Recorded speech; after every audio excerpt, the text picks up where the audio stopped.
La noticia cayó como una granada sin espoleta en el ya caldeado panorama político español. El entorno de Isabel Díaz Ayuso, presidenta de la Comunidad de Madrid, volvía a ocupar titulares, esta vez no por las ya habituales tensiones con el gobierno central, sino por algo más sórdido, más viscoso, de esos asuntos que hacen que uno respire hondo antes de seguir leyendo, una supuesta red mafiosa de títulos académicos falsos en la que estaría implicado su novio, Alberto González Amador. Y sí, otra vez Alberto. El mismo que ya protagonizó hace no mucho un escándalo de fraude fiscal que puso a los asesores de Moncloa a preparar memes antes que comunicados.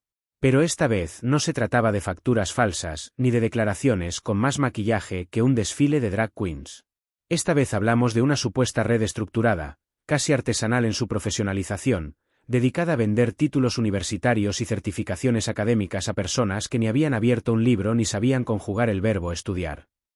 Y en el centro de la telaraña, según las filtraciones de la investigación, se hallaba el entorno sentimental y profesional de la presidenta madrileña. Una historia que parecía escrita por guionistas de Netflix, con sus giros, sus sorpresas, y por supuesto, su correspondiente dosis de incredulidad general. Todo comenzó con una investigación discreta de la Unidad Central Operativa de la Guardia Civil, UCO, que en el contexto de una operación más amplia sobre fraude documental detectó un patrón curioso. Universidades privadas, algunas ubicadas en Madrid y otras en el sur de España, emitían títulos de másteres, grados y hasta cursos habilitantes para profesiones reguladas sin exigir asistencia, exámenes ni trabajos de fin de curso. En otras palabras, bastaba con pagar y sonreír a la cámara. El conocimiento, eso sí, se quedaba en casa. El punto de inflexión llegó cuando los agentes tiraron del hilo de una de las academias sospechosas, Centro Académico Hispanoamericano, un nombre que sonaba a ONG pero que en realidad funcionaba como una imprenta de diplomas. En sus registros electrónicos apareció una carpeta con un nombre singular, Clientes VIP. Entre los nombres, iniciales y seudónimos que allí constaban, uno destacó por su cercanía con el foco mediático, AGA. Siglas que, según los investigadores, corresponderían a Alberto González Amador. Lo curioso no fue solo el nombre, sino los detalles que lo acompañaban. Un título de máster en Dirección Financiera expedido en 2022 por una universidad privada inexistente en el registro oficial del Ministerio de Universidades, y un diploma de posgrado en Tributación Internacional cuya portada tenía, por algún motivo desconocido, una imagen de un león rampante y una palmera. La noticia fue filtrada primero a algunos medios digitales de investigación, que no tardaron en hilar los datos con el historial de González Amador, ya manchado por una querella de la Fiscalía por fraude a Hacienda. Y entonces, como suele pasar en estos casos, se desató la tormenta perfecta. Ayuso, visiblemente molesta, aunque lo disimuló con su habitual estilo de me resbala todo con elegancia castiza, convocó una rueda de prensa en la que, sin mencionar los títulos falsos, habló de una campaña de acoso al más puro estilo estalinista y acusó al gobierno central de usar a las fuerzas del orden como comisarios políticos de la izquierda trasnochada. Una defensa que sonó más a manual de autoayuda que argumentación jurídica, pero que funcionó en ciertos sectores mediáticos, especialmente los de línea editorial tan templada como una barra de pan recién salida del horno. Pero mientras la presidenta hablaba de Stalin y de la URSS, los agentes de la UCO seguían haciendo lo suyo: recopilar pruebas, interrogar a responsables de academias sospechosas y seguir el rastro de los pagos. Y allí, como si fuera un pase de magia, apareció otro dato relevante: una transferencia bancaria desde una cuenta a nombre de Alberto González Amador a una entidad académica radicada en Málaga, con el concepto honorarios titulaciones internacionales. Una expresión que tiene tanto rigor como tarifa de invisibilidad fiscal, o pago emocional. A medida que el caso tomaba cuerpo, la sensación en la Asamblea de Madrid oscilaba entre el estupor y el temor. Los diputados del PP miraban a Ayuso con un silencio más denso que el tráfico de la M30 a las 8 de la mañana. Nadie quería hablar del tema, pero todos lo sabían. Vox, por su parte, jugaba a la equidistancia. No defendían a Ayuso, pero tampoco atacaban. Su líder en Madrid, visiblemente incómodo, declaró que es un asunto privado que no debe afectar a la gestión pública, salvo que se demuestre lo contrario. Una frase que equivalía a decir, estamos esperando a ver si esto explota o no para decidir de qué lado caemos. El PSOE, por supuesto, se relamía. Más que oposición, parecía una agencia de análisis forense. La portavoz socialista en la Asamblea aprovechó para recordar que ya en el pasado hubo casos de títulos irregulares en la política madrileña, y que esto parecía una reedición más sofisticada del caso Cifuentes, aunque en lugar de cremas robadas en supermercados, ahora teníamos másteres ficticios y títulos comprados por transferencia. Una evolución que, de algún modo, indicaba cierta profesionalización en el arte del desliz. En medio del embrollo, surgió otro elemento que disparó todas las alarmas. Uno de los principales cabecillas de la red académica, un empresario llamado Lorenzo Barragán, experto en montar universidades tan legales como un billete de 3 euros, había coincidido en eventos privados con empresarios del entorno de González Amador. Fotografías, publicaciones en redes sociales, y hasta una comida informal en un reservado de un restaurante en Pozuelo. Demasiadas casualidades para ser anecdóticas. En paralelo, la Fiscalía Anticorrupción abría diligencias informativas para determinar si, más allá del fraude documental, existía un entramado de blanqueo de capitales asociado a la compraventa de títulos falsos. Y es que algunos de esos certificados servían como justificación para ocupar cargos públicos o acceder a licitaciones con requisitos académicos mínimos. Es decir, más que un fraude académico, era una estafa a la función pública y una estocada a la meritocracia, esa cosa que los políticos mencionan tanto como ignoran. Para entonces, los medios de comunicación se habían dividido en dos bandos, los que hablaban abiertamente de una trama mafiosa con conexiones políticas, y los que optaban por un tratamiento más discreto, centrándose en la presunción de inocencia del entorno de la presidenta. Una frase que tenía más eufemismo que un comunicado de Buckingham tras una infidelidad real. Mientras tanto, en redes sociales, los usuarios se desataban con memes en los que el novio de Ayuso aparecía con toga, birrete y un diploma en Comic Sans que decía máster en thrillerismo aplicado.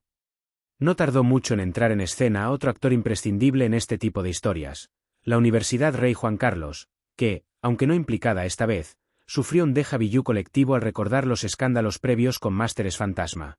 Esta vez no era su nombre el que aparecía, pero el contexto académico madrileño en su conjunto quedaba nuevamente bajo sospecha, como si el conocimiento se hubiera convertido en un bien de consumo sin control de calidad. Mientras la investigación avanzaba, las revelaciones comenzaron a salpicar también a otras figuras. Un concejal de distrito, un asesor autonómico y hasta un colaborador habitual en tertulias políticas figuraban en la lista de clientes académicos especiales de una de las academias intervenidas. Lo que parecía un escándalo puntual empezaba a perfilarse como un sistema paralelo de validación académica, una especie de Sicilia universitaria en la que el carnet de estudiante se conseguía como quien compra entradas para el Bernabéu por Wallapop. La presión mediática se volvió insoportable incluso para algunos varones del PP, que en privado pedían una reunión urgente con Feijóo para valorar la posibilidad de desmarcarse temporalmente de Ayuso si la investigación desembocaba en imputaciones. Pero el líder nacional, que aún digería el fiasco de las europeas y las últimas encuestas que daban a la izquierda posibilidades de recuperar feudos clave, prefirió la cautela. «Vamos a esperar», dijeron fuentes de su entorno, con el tono de quien ha visto este tipo de películas y sabe que los créditos tardan en llegar. Ayuso, por su parte, mantenía el tono desafiante. «Esto es una cacería», dijo en una entrevista radiofónica, una operación orquestada desde la Moncloa para atacar a quien no se pliega. No negó los hechos, pero los relativizó. Y, como en anteriores escándalos, recurrió a la táctica de convertir la acusación en una medalla. «Si me atacan, es que voy por el buen camino». Una lógica que, si se aplicara a los virus, convertiría a la gripe en símbolo de buena salud. Pero la realidad judicial es menos poética que la retórica política. Y la posibilidad de una imputación formal a González Amador, sumada al hallazgo de documentación que lo relacionaría directamente con el pago de títulos falsos, colocó al caso en un nivel superior. El juez instructor pidió a Hacienda un informe sobre las operaciones bancarias de varias sociedades vinculadas al entorno empresarial del novio de Ayuso. Y allí apareció otro dato que levantó cejas. Una transferencia desde una consultora offshore, con sede en Malta, por un importe de 18.000 euros, realizada 2 días antes de la obtención de un título académico. El concepto, servicios de formación integral. Vamos, lo de siempre. La pregunta que comenzó a circular por todos los pasillos institucionales era simple pero demoledora. ¿Sabía Ayuso algo de todo esto? ¿Estaba al tanto de las actividades de su pareja? ¿Se beneficiaron directa o indirectamente de estos títulos para blindar posiciones en su red política o económica?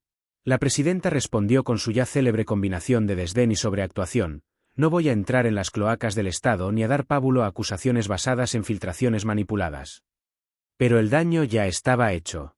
Por si faltaba algo, la cosa se puso aún más surrealista cuando un antiguo profesor universitario, hoy retirado, afirmó en una entrevista que una vez le ofrecieron trabajar como docente fantasma para una de esas academias a cambio de un sueldo fijo y sin clases que impartir. Solo tenía que firmar actas y aparecer en la web como responsable de un máster, dijo. Decliné porque aún me queda algo de dignidad, y porque soy alérgico al papel mojado. La historia, por supuesto, no ha terminado. Pero el escenario es ya suficientemente complejo como para anticipar que la trama mafiosa de títulos falsos no será un simple pie de página en la biografía política de Isabel Díaz Ayuso. Es, como mínimo, un capítulo entero, con sus propios personajes, conflictos, giros narrativos y su inevitable aroma a serie de suspense judicial. Mientras tanto, en los bares de Lavapiés y en las cafeterías de Moncloa, el chascarrillo del día es ineludible. Hoy no estudies, mejor hazte novio de alguien influyente. Y así, entre investigaciones judiciales, ruedas de prensa de trinchera, memes con toga y expresiones como posgrado sin posado, se escribe otro episodio en la historia reciente de la política madrileña. Uno más en esa larga saga en la que la ética pública parece, a veces, tan falsa como ciertos títulos que ahora, en lugar de enmarcarse, podrían acabar en manos de la Fiscalía. La comparación entre la ética pública y un diploma de saldo no era gratuita, ni mucho menos exagerada. Porque lo que la investigación estaba desvelando no era únicamente una red de falsificación de títulos, que ya de por sí bastaría para montar una crisis institucional seria, sino algo aún más preocupante, la normalización de ese tipo de prácticas entre determinados círculos de poder. La obtención de un título universitario, ese rito de paso que, para la mayoría, implica años de esfuerzo, noches sin dormir, cafés que sabían a desesperación y trabajos de última hora hechos con más fe que talento, en ciertos ambientes era tratado como un simple trámite administrativo, como sacar el abono transporte o renovar el carnet de la biblioteca. Solo que, en vez de 20 euros, costaba 10.000 y venía con membrete dorado. La clave del éxito de la red, según los informes preliminares de la Guardia Civil, estaba precisamente en su discreción. Los títulos no se emitían en papel reciclado con tinta corrugada ni en tipografías sacadas de un videojuego de los 90. Eran documentos oficiales, con sellos, códigos de verificación, firmas escaneadas de supuestos rectores honoríficos, e incluso inscritos en bases de datos que imitaban, con una fidelidad inquietante, a las del ministerio. De hecho, en un par de casos, los agentes necesitaron ayuda directa de técnicos del propio Ministerio de Universidades para detectar las diferencias entre un título auténtico y uno falso. El nivel de sofisticación era tal que incluso había plataformas online para verificar los diplomas, con portales que simulaban intranets universitarias reales. Entrabas, metías el código alfanumérico del diploma, y el sistema, alimentado por una base de datos pirata, confirmaba que el alumno Juan Pérez había cursado su máster en Derecho Internacional entre septiembre de 2021 y junio de 2022. Una ficción académica tan robusta que hacía que muchos de los implicados ni siquiera tuvieran claro si su título era falso. A mí me lo gestionó un conocido, decían algunos de los interrogados. Yo pagué, me dieron mis credenciales, y entré en una plataforma. Hice 2 test online. Pensé que era un Máster Express, como tantos ahora. La red, además, no era un chiringuito de barrio. Tenía estructura. Funcionaba como una empresa multinacional en miniatura, con delegados comerciales, diseñadores gráficos, informáticos, asesores legales, curiosamente, todos con másteres bien relucientes, y hasta un departamento de marketing que vendía los títulos en ferias internacionales de educación. Uno de los folletos, incautado durante un registro, decía: accede al mercado laboral global con titulaciones convalidables en toda Europa. Fórmate desde casa, sin exámenes, sin desplazamientos, sin agobios. Calidad académica sin complicaciones. El eslogan podía haber sido: aprende a fingir que aprendiste. Las tarifas también estaban profesionalmente segmentadas. Por ejemplo, un grado universitario costaba entre 8.000 y 10.000 euros, dependiendo de si incluía traducción jurada y validación con firma notarial. Los másteres oscilaban entre 12.000 y 18.000, dependiendo del área temática, más caros los financieros o tecnológicos, más baratos los de humanidades, porque no sirven para encontrar trabajo ni siquiera cuando son reales, según una frase textual de uno de los correos intervenidos. Para los más ambiciosos, existía incluso la opción de doctorados honoris causa, generalmente expedidos por universidades internacionales con sedes en Panamá, Chipre o Albania. Algunos de estos doctorados eran solicitados por empresarios que luego usaban el título para figurar en paneles de expertos o como argumento de autoridad en entrevistas televisivas. En un país en el que un título académico sigue teniendo un peso simbólico casi aristocrático, tener un doctor delante del nombre era, para algunos, el equivalente moderno a una espada templaria. En este contexto, la figura de Alberto González Amador cobraba una relevancia mayor. No era un cliente más, sino, según algunos correos electrónicos encontrados, un contacto privilegiado, alguien con acceso a círculos políticos donde estos títulos podían abrir puertas, justificar puestos o adornar currículums. En uno de los documentos incautados, una nota interna dirigida a la cúpula de la red decía: el contacto de Madrid ha pedido discreción máxima. Posiblemente use el título para justificar su posición en una fundación de reciente creación. Aunque no se menciona el nombre directamente, los investigadores creen que se refiere a una entidad vinculada al propio González Amador, que en esos meses estaba expandiendo su actividad consultora, a través de varias sociedades limitadas, al ámbito de la asesoría educativa y la gestión de talento directivo. Esa conexión entre lo académico y lo empresarial es, precisamente, una de las claves del caso. Porque más allá del fraude documental, el verdadero valor de los títulos era funcional. Permitían a personas sin la formación exigida acceder a consejos de administración, cargos públicos de libre designación o licitaciones restringidas a titulados. De ahí que la Fiscalía esté explorando posibles delitos de falsedad documental continuada, blanqueo de capitales, y malversación en los casos en que esos títulos fueron utilizados para justificar cobros públicos o subvenciones. Pero hay más. Porque no todo era tan estéril y burocrático como parece. Parte del negocio de la red se nutría también del tráfico de influencias. Algunos implicados en la trama aseguran que se pagaban comisiones a intermediarios políticos por cada cliente de alto perfil que lograban incorporar. En un caso documentado, un asesor de una consejería madrileña habría cobrado 3.000 euros por facilitar el contacto entre un empresario del transporte y la academia que expidió su MBA. El contacto no fue solo una recomendación. Se organizó una reunión en un despacho oficial, en horario laboral, y con uso del vehículo oficial para trasladar a uno de los emisarios de la red. Una eficiencia que ya quisieran muchas gestorías legales. Y aquí es donde el papel de Ayuso, o mejor dicho, su distancia respecto a lo que sucedía bajo su mismo techo político, se vuelve insostenible desde el punto de vista institucional. Porque una cosa es que un familiar se meta en líos, y otra es que ese familiar sea la pareja sentimental de la presidenta, con acceso a despachos, reuniones, y a la agenda privada del gobierno regional. No hacía falta que ella firmara ningún documento, bastaba con que mirara hacia otro lado. Una omisión estratégica que podría convertirse en negligencia política, o como algunos constitucionalistas ya especulan, en responsabilidad subsidiaria por encubrimiento. El silencio del entorno de Ayuso era cada vez más ensordecedor. Su jefa de gabinete dejó de aparecer en actos públicos. Varios consejeros limitaron sus intervenciones a temas técnicos, evitando cualquier pregunta de los medios. Incluso el portavoz del gobierno regional, conocido por su locuacidad casi deportiva, comenzó a leer comunicados con tono monocorde, como si estuviera anunciando el cierre de una exposición de sellos. El mensaje era claro: no vamos a hablar del tema, y si insisten, diremos que están manipulando. Pero los datos no se manipulan solos. Y cada nueva prueba que se filtraba aumentaba la sensación de que el caso no era una anécdota, sino un agujero negro con una fuerza gravitacional capaz de tragarse carreras enteras. Los investigadores encontraron, por ejemplo, que algunas titulaciones falsas habían sido presentadas como requisitos para ocupar cargos en empresas concesionarias de servicios públicos. En al menos 3 contratos firmados con la Comunidad de Madrid, la empresa adjudicataria presentó documentos de titulaciones de sus directivos que ahora se consideran falsos. Es decir, no solo era un fraude privado. Había dinero público de por medio. A esas alturas, ya no bastaba con la estrategia de la victimización. Los medios internacionales empezaban a hacerse eco del escándalo. Political Partner Tied to Fake Diploma Scandal in Spain, titulaba un diario británico. En Francia, Le Monde hablaba de un nouvelle dérive des élites espagnoles. Incluso en Alemania, donde la política regional española suele importar lo mismo que el fútbol de Azerbaiyán, se publicaron piezas sobre el Schatten Universitaten Netzwerk, la red de universidades fantasma, con referencias directas a Ayuso. Cuando la política local se convierte en caricatura internacional, el desgaste es irreversible. Y mientras todo esto ocurría, en las universidades públicas de Madrid los estudiantes miraban con estupor la situación. Algunos decían, con ironía amarga: ¿para qué estudiar? Que me impriman un título y ya.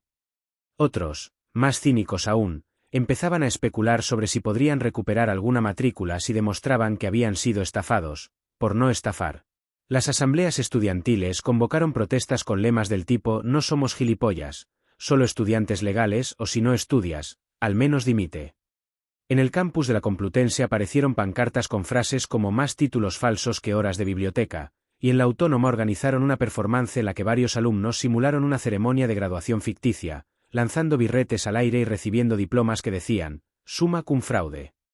La indignación era real. Porque el escándalo no solo afectaba a la política, sino que cuestionaba de raíz todo un sistema de evaluación y esfuerzo. En un país donde millones de jóvenes luchan por obtener becas, pagar matrículas desorbitadas o compatibilizar estudios con empleos precarios, saber que alguien con conexiones puede comprar en efectivo lo que otros solo consiguen con sudor y ansiedad, era una bofetada moral de proporciones épicas.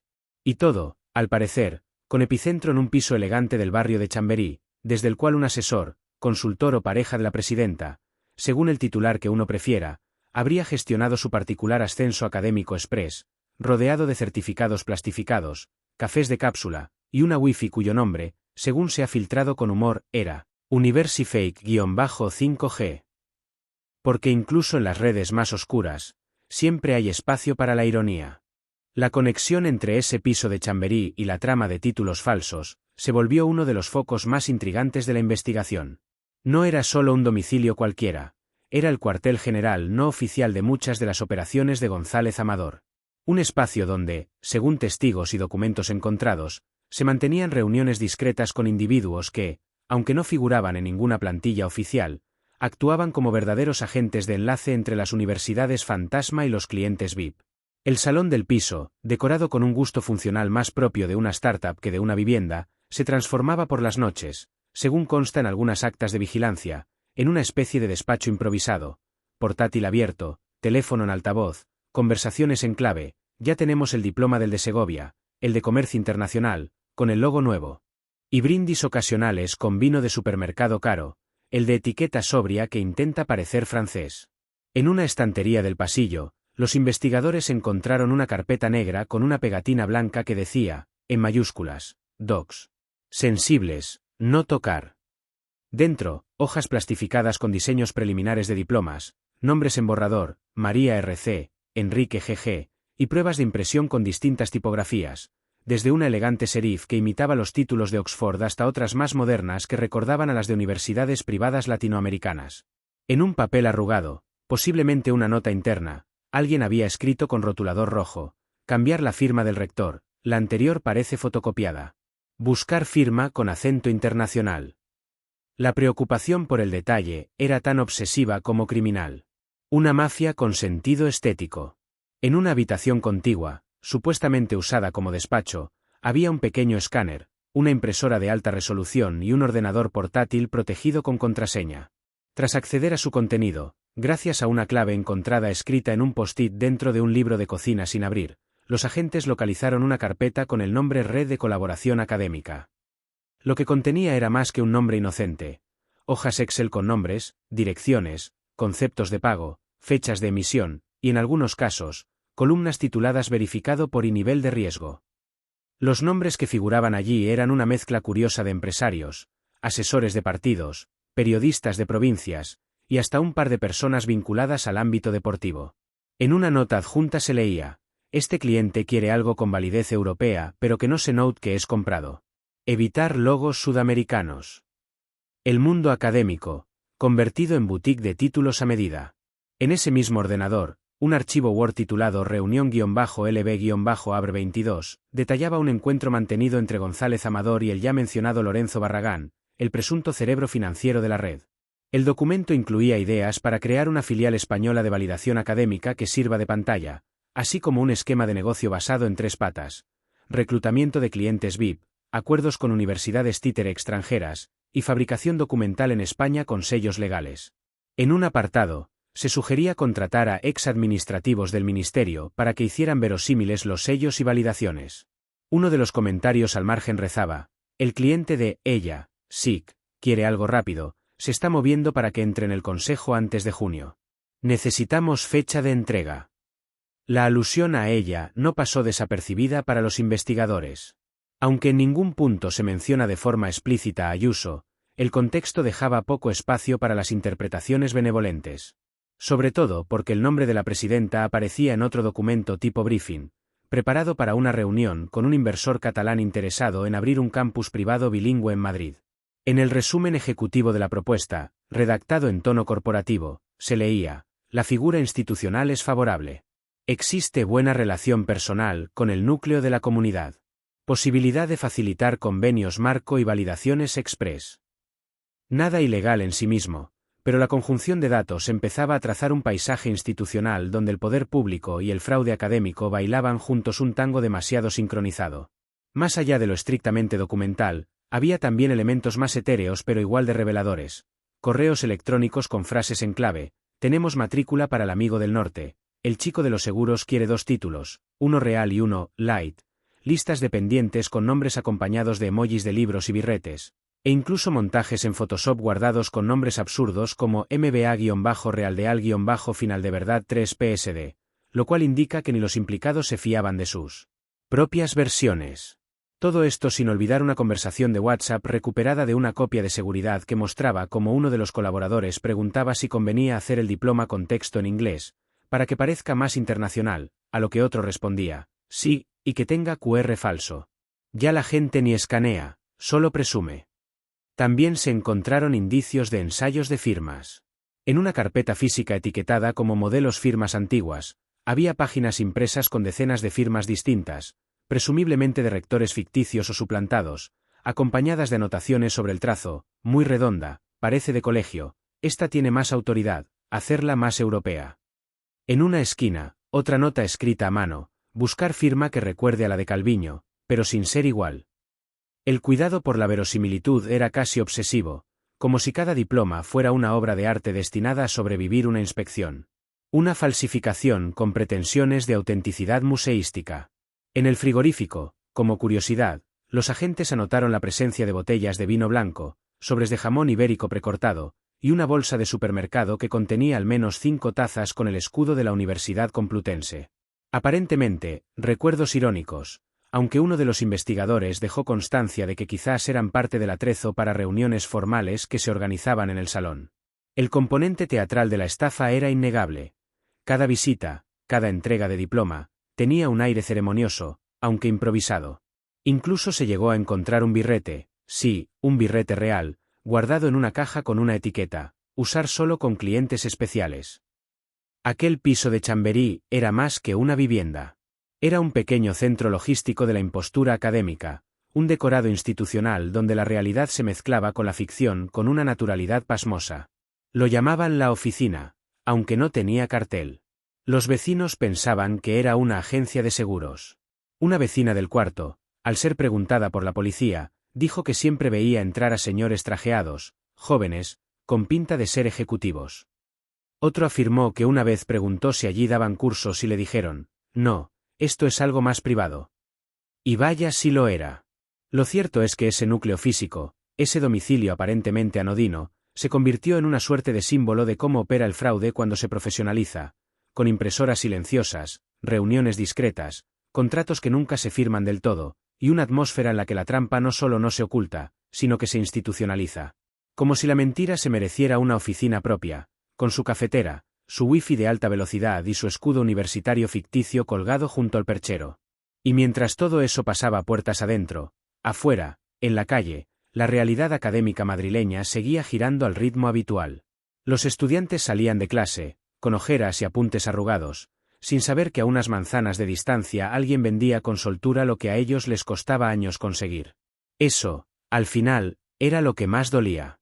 Más que las firmas falsas, más que los diplomas plastificados o las actas inventadas.